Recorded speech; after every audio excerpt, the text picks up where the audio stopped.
membres de Shepherd Voice, bienvenue dans cette leçon très importante, la leçon qui veut encore nous amener tout près du Seigneur.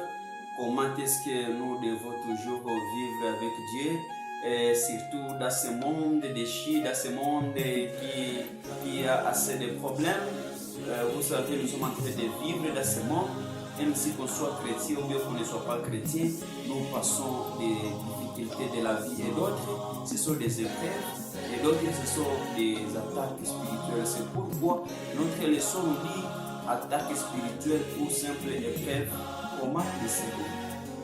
Voici la leçon que nous voulons aborder avec vous. Les erreurs plus fréquentes de plusieurs personnes, c'est d'attribuer toujours chaque problème au diable. C'est-à-dire que chaque problème, c'est une attaque spirituelle.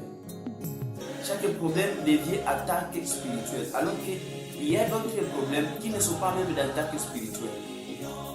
Ce sont des simples épreuves auxquelles nous sommes en train de parcourir, auxquelles nous sommes en train de traverser. Et alors que lorsque vous voulez maintenant, lorsque vous voulez attribuer chaque problème au diable, vous ne serez pas en mesure d'apporter une solution fiable. Il y a d'autres qui ne sont pas d'attaque spirituelle.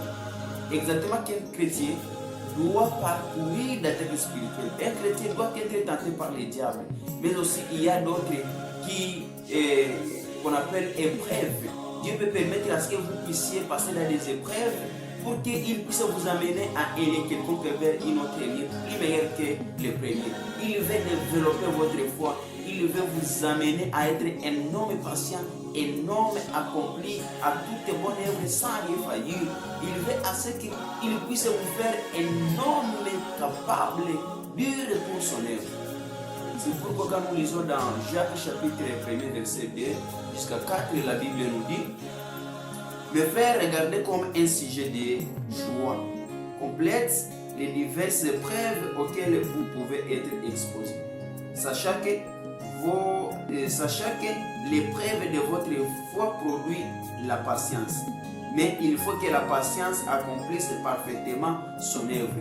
Ici, il y a trois choses qui se trouvent dans ce passage. Il dit la première des choses: quand vous passez dans des épreuves, regardez comme un sujet de joie. C'est la première des choses. La deuxième des choses, il dit que l'épreuve de votre foi produit la patience. Quand vous passez maintenant dans l'épreuve et vous gardez la foi là vous conduit maintenant à avoir la patience. Ce n'est pas n'importe qui patiente, qui a la patience de l'épreuve. Il y a beaucoup qui, lorsque l'épreuve est venue, directement, ils n'ont pas réussi à faire quoi? À résister, ils ont tombé. Mais l'épreuve de votre foi produit la patience. Maintenant, au verset 4, il dit: il faut que votre patience accomplisse parfaitement son œuvre, afin que vous soyez un homme accompli, sans faillir à rien. L'épreuve de la foi qui produit la patience qui accomplisse parfaitement l'œuvre de Dieu pour ne rien faillir. Il y a les gens qui, lorsqu'il y a maintenant quoi, il y a des épreuves de la vie. La personne est en train d'être vraiment mesurée. La personne, Dieu est en train de les mettre sur les kilos. Il veut voir comment maintenant la personne m'adore, comment est-ce que la foi de cette personne maintenant se comporte. Beaucoup de gens ont toujours gâché leur foi. Ils oublient que l'épreuve de notre foi produit la patience. La patience est maintenant qui accomplit parfaitement l'œuvre de Dieu pour que nous puissions faillir à rien. Dieu, il veut permettre que nous puissions passer dans des creuses. Dieu peut permettre à ce que nous puissions maintenant souffrir. Mais son objectif, ce n'est pas qu'il veut nous détruire, mais son objectif est qu'il veut nous faire des personnes qui sont accomplies pour son œuvre. Il veut développer notre personnalité. Il veut développer notre foi. Il veut que nous puissions être des personnes qui connaissent maintenant comment patienter des problèmes, qui connaissent comment surmonter les défis. Voici l'objectif de Dieu. Nous allons voir dans la leçon 4 points. Et le premier, nous allons parler de ce qu'on appelle épreuve. Et qu'est-ce que l'épreuve? et pourquoi l'épreuve. Deuxième des choses, nous allons parler d'une attaque spirituelle. Qu'est-ce qu'une attaque spirituelle et pourquoi l'attaque spirituelle et qui amène l'attaque spirituelle. Troisième des choses, maintenant nous allons voir comment maintenant nous devons discerner, comment nous devons nous comporter, comment nous devons découvrir que ça c'est une attaque spirituelle, ça c'est simple épreuve. Et la dernière des choses que nous allons voir maintenant, nous allons voir comment nous pouvons nous faire sortir de ces défis. Afin de dire, chaque problème n'est pas une attaque spirituelle. Il y a d'autres problèmes qui nous viennent dans la vie à cause des mauvais choix. Nous avons mal choisi, à cause de manquer de la sagesse. Nous n'avons pas la sagesse quand nous étions en train de faire quoi, d'opérer nos choix. Quand nous étions en train de réagir, nous n'avions pas la sagesse. Il y a aussi des erreurs humaines. Il y a aussi d'autres problèmes qui viennent parce que nous étions ignorants, on ne connaissait pas, on a fait quelque chose, mais réellement on ne connaissait pas. Alors nous ne devons pas prendre tout comme attaque spirituelle. Il y a d'autres problèmes qui nous viennent dans la vie. C'est l'origine, c'est nous-mêmes. L'origine de tout ce mal, c'est nous-mêmes. Toi, tu peux être un début de tes difficultés.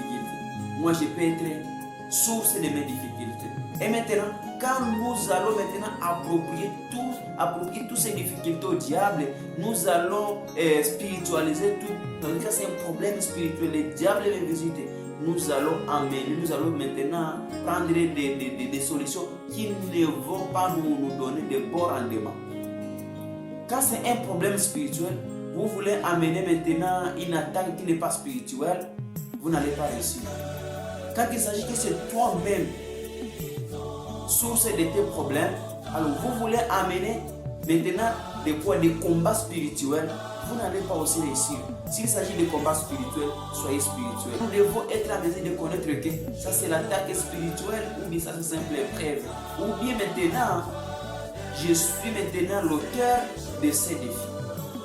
Quand vous êtes l'auteur, ne spiritualisez pas.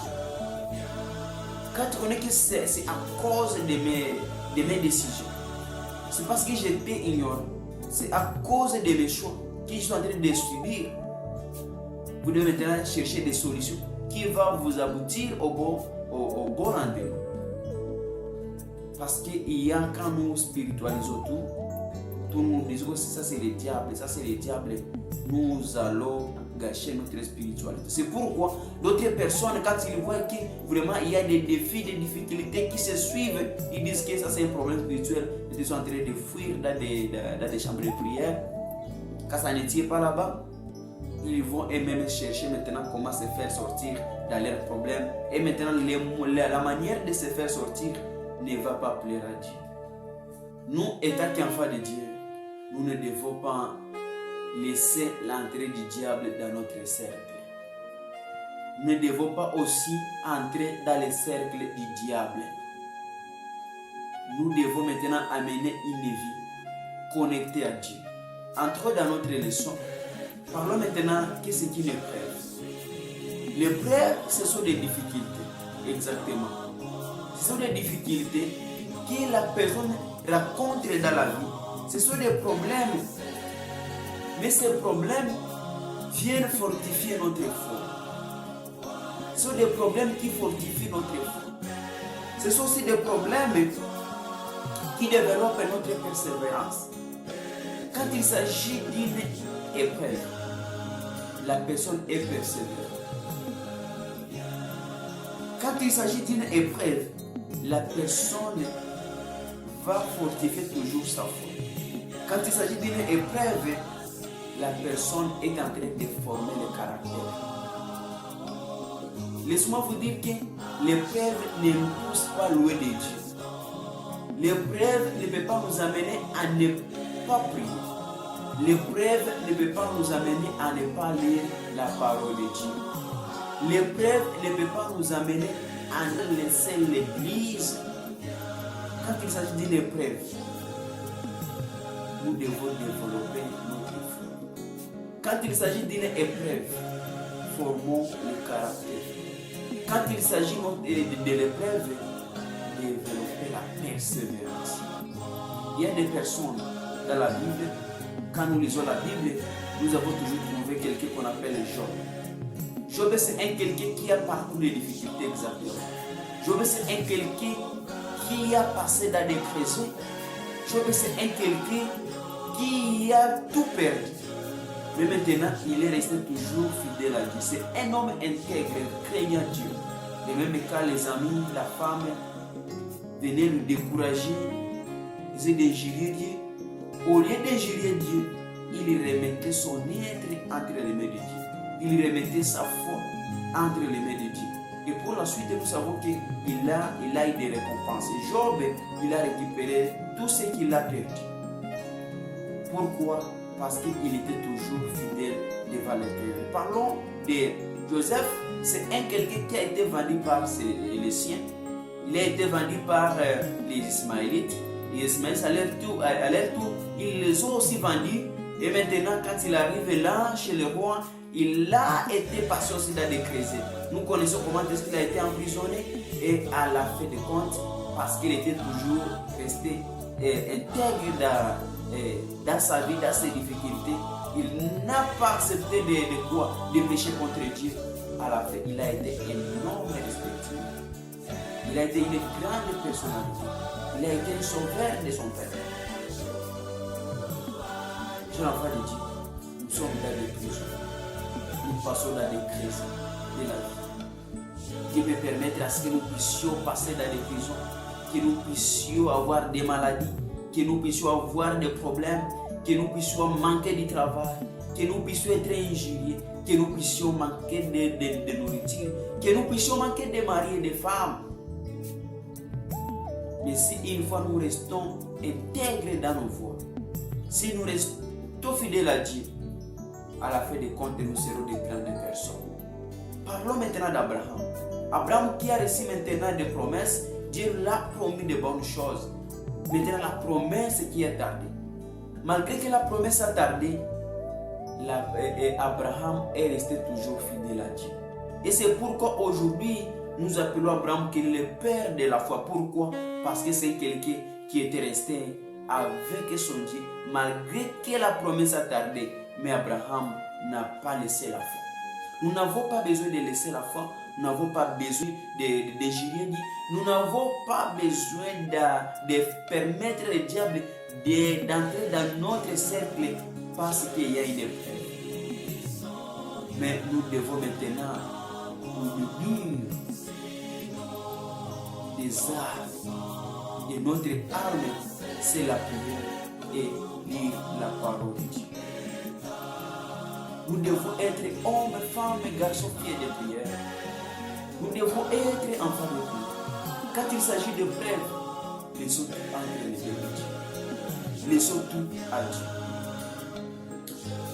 Qu'allons-nous parler d'une attaque spirituelle? L'attaque spirituelle, ce sont maintenant des oppositions dans la vie des chrétiens. Et ces oppositions cherchent à nous détruire. Ces oppositions du diable cherchent maintenant à nous amener loin de Dieu.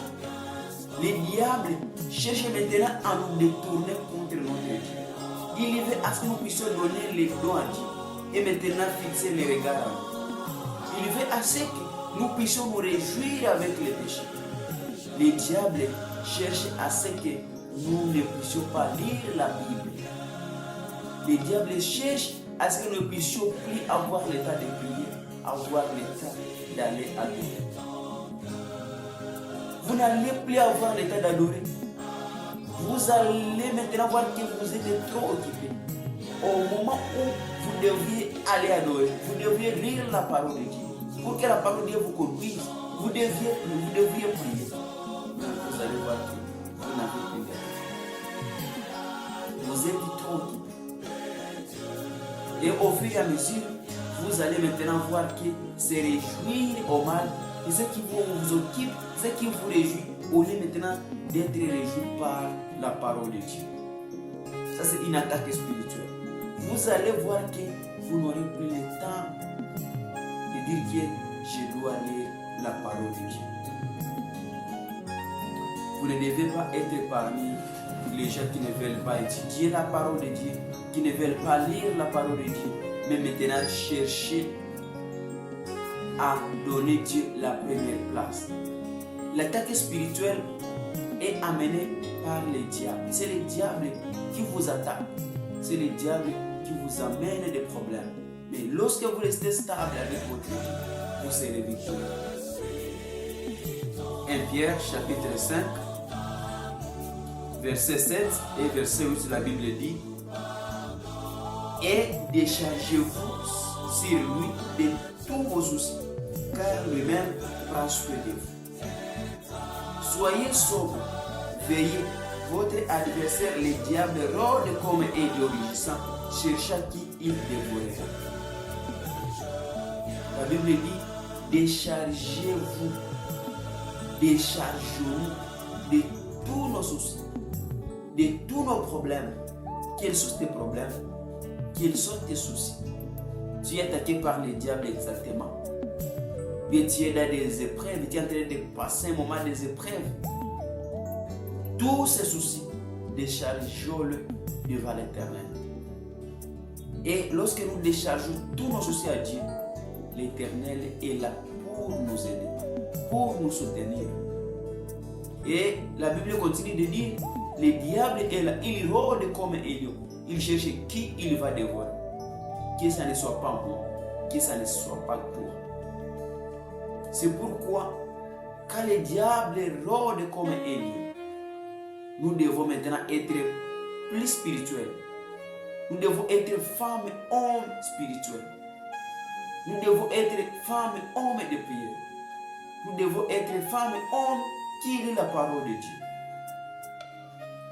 Ne soyons pas beaucoup occupés et laissez maintenant nous occuper aussi des affaires spirituelles. Parce que quand on n'est pas spirituel, on est facilement attaqué. Je voudrais vous dire que l'objectif de l'ennemi est de nous détruire. Alors que l'objectif de Jésus-Christ est de nous reconstruire et de nous former pour que nous puissions toujours être enfants qui connaissent supporter, qui connaissent servir Dieu, qui connaissent surmonter des difficultés de la vie. Nous devons avoir des vies différentes des autres personnes. Il faut que nous puissions avoir maintenant de bonnes choses derrière une montagne. Nous ne devons pas nous limiter devant une montagne, mais nous devons regarder derrière une montagne. Il y a de bonnes choses. Derrière la montagne, il y a de bonnes choses. Maintenant, comment discerner quand il s'agit d'une attaque spirituelle ou quand il s'agit d'une épreuve? Nous devons comprendre que l'épreuve nous pousse à développer notre foi. L'épreuve nous pousse à développer notre foi. L'épreuve nous pousse à être persévérants devant Dieu. L'épreuve nous pousse à être plus matures. L'épreuve nous pousse aussi à développer notre fidélité envers Dieu. C'est ça, c'est l'épreuve. On est fidèle malgré la situation, malgré que ça devient très dangereux, malgré que ça devient très douloureux. Mais nous sommes en train de développer notre persévérance. La foi devient plus profonde. Nous espérons toujours en Dieu. Notre espoir est toujours en Dieu. Malgré que ça choque, malgré que ça fait mal, mais devant Dieu, nous sommes toujours persévérants. Nous sommes toujours fidèles à lui.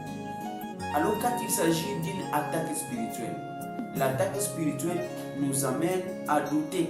L'attaque spirituelle nous amène à douter de notre Dieu. Nous allons commencer à douter de l'existence de Dieu, de la grandeur de Dieu. Nous allons avoir le désespoir. L'espoir envers notre Dieu ne sera plus. Nous allons commencer à penser que Dieu ne peut pas réussir. Il n'est pas à mesure. Il faut que moi-même, je cherche autre solution. Et quand vous cherchez la solution, laissez-moi vous dire que vous allez aboutir à une solution qui ne va pas vous amener tout près de Dieu. Et quand vous-même, vous cherchez une solution, Dieu va vous abandonner. vous allez laisser Dieu. Parce qu'il n'y a pas une solution des problèmes si ce n'est pas non plus Jésus-Christ qui nous mettons devant. Il faut que nous puissions nous laisser combattre. Autre chose, quand il s'agit d'une attaque spirituelle, nous n'aurons pas besoin de prier, nous n'aurons pas besoin de lire la parole de Dieu. Quand nous ne lisons pas la parole de Dieu, quand nous ne prions pas, quand nous ne partons pas nous rassembler avec les autres dans des cultes de prière, nous ne pouvons pas réussir à faire un combat spirituel. Quand il s'agit d'une attaque spirituelle, soyons aussi spirituels. Nous devons être plus spirituels. Nous devons développer notre spiritualité. Tout au début, je vous ai dit que ce sont nos choix qui nous amènent aussi d'autres problèmes. Exactement, Dieu peut permettre que nous puissions parcourir des défis, que nous puissions passer dans les faits. Parce qu'un chrétien, c'est comme de l'or. Et quand il y a de l'or, pour que l'or soit pur, il faut que l'or soit passé d'abord dans le feu. Il faut que nous, des chrétiens, nous puissions passer dans des creusets, afin que lorsque nous allons quitter les creusets, que nous puissions être des personnes parfaites, pires, pour l'œuvre du Seigneur. C'est pourquoi il y a one voice to be servant. Il faut que nous puissions être des personnes matures dans la foi, que nous puissions grandir. Et pour grandir, nous ne pouvons pas grandir comme ça, mais il faut que nous puissions accepter de passer dans les crises. Et passer dans les crises, ce n'est pas facile. Il faut que vous puissiez être victorieux pour que vous puissiez être en mesure de servir votre Dieu. Mais il y a d'autres problèmes exactement qui vous guettent parce que vous aviez de mauvais choix par l'erreur, manquement de sagesse, mauvais choix. Vous n'avez pas écouté les conseils. Et maintenant, comme vous n'avez pas écouté les conseils, vous passez dans des creusets. Nous ne devons pas attribuer tout ça au diable. Dans un combat spirituel, d'autres nous sommes des responsables. Si vous êtes responsables, pour chercher des solutions, changez de méthode, changez de comportement, changez de langage. Et quand nous changeons tout ça, nous allons vaincre le diable. Comment nous devons réagir? Maintenant, quand il s'agit maintenant de décaler des cas, une épreuve et une attaque spirituelle, comment nous devons réagir quand nous sommes attaqués par le diable, ou bien quand il est en train de nous faire passer dans les crises, comment est-ce que nous devons réagir? Nous sommes dans le livre de Jacques, chapitre 1, verset 5. Nous dit, si quelqu'un d'entre vous manque de sagesse, qu'il la demande à Dieu, qui donne à tout simplement et sa reproche, et il lui sera donné. Si quelqu'un manque la sagesse, qu'il la demande à Dieu. Et Dieu donne sa reproche à n'importe qui veut avoir la sagesse. En d'autres termes, si tu manques la force, tu demandes à Dieu, il va te donner la force. Tu es attaqué, tu passes dans des creusets, demandez à Dieu de vous venir au secours. Il a dit, déchargez-vous de tous vos soucis.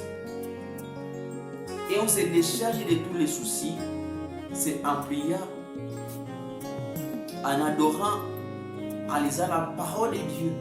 Nous sommes en train de nous décharger. Et quand nous nous déchargeons devant Dieu, Dieu il est simple de nous écouter. Si réellement nous venons avec foi. Déchargeons-nous à Dieu. Tous nos soucis, tous nos problèmes spirituels, tous nos problèmes familiales, tous nos problèmes de la vie, tous nos manquements, déchargeons-nous devant Dieu. Et Dieu qui donne sa reproche, Dieu qui répond, il va nous répondre. Il a dit, si tu viens à moi, je vais t'accueillir. Avec tous vos fardeaux. Avec tous vos fardeaux. Il y a la personne qui a aussi été tentée. C'est une personne qui nous devons maintenant prendre aussi des conseils. C'est Jésus-Christ. juste après le baptême de Jésus, il est parti prier. J'ai envie de dire, même si vous priez, vous serez tenté. Ne pensez pas qu'en priant, maintenant il n'y a pas de problème. Même si vous priez, il y a toujours des problèmes. Jésus, il priait et le diable est venu le tenter. Le diable est venu. Et maintenant, quand nous lisons la Bible nous montre que ce qui a aidé Jésus-Christ, quand le diable est venu pour le tenter, Jésus-Christ, il a utilisé la parole. Il a utilisé les Saintes Écritures. J'ai envie de dire, quand vous lisez la Bible, ça vous aide. Jésus, il a dit, il est écrit. Il a dit à son problème, il a dit aux difficultés qu'il est écrit. Nous devons dire à nos problèmes qu'il est écrit. Il est écrit que les projets que Dieu forme pour nous, ce sont des projets de paix et non des malheurs. Dites à nos problèmes, Jésus-Christ, il a formé de bonnes choses. Vous n'avez pas le pouvoir. Il faut dire à nos problèmes, franchement, il ne veut pas nous laisser. Dites au diable qu'il est écrit. Les projets que Dieu forme pour nous, ce sont des projets de paix et non des malheurs. Dites à lui. Il y a Emmanuel. Emmanuel dit avec nous. Il va nous secourir, il va nous aider. C'est pourquoi nous ne devons pas laisser que le diable puisse jouer dans notre cercle. Prenez maintenant des positions pour nous combattre. Prenez des positions pour faire la guerre avec nous. Par la prière, en lisant la parole de Dieu, nous serons des victorieux. Que Dieu vous aide, afin que vous puissiez être victorieux. Dans vos problèmes, dans vos attaques spirituelles, le diable vous attaque avec n'importe quelle tentation. Vous êtes toujours victorieux. Si vous passez dans des crises et des épreuves de la vie, auquel Dieu vous mesure, soyez toujours spirituel. Demandez à Dieu de vous soutenir, de ne pas vous lâcher. Et si vous marchez avec Dieu, vous vous connectez avec nous, vous allez produire de beaux fruits. Et vous allez lui servir et à la fin tous vous auront.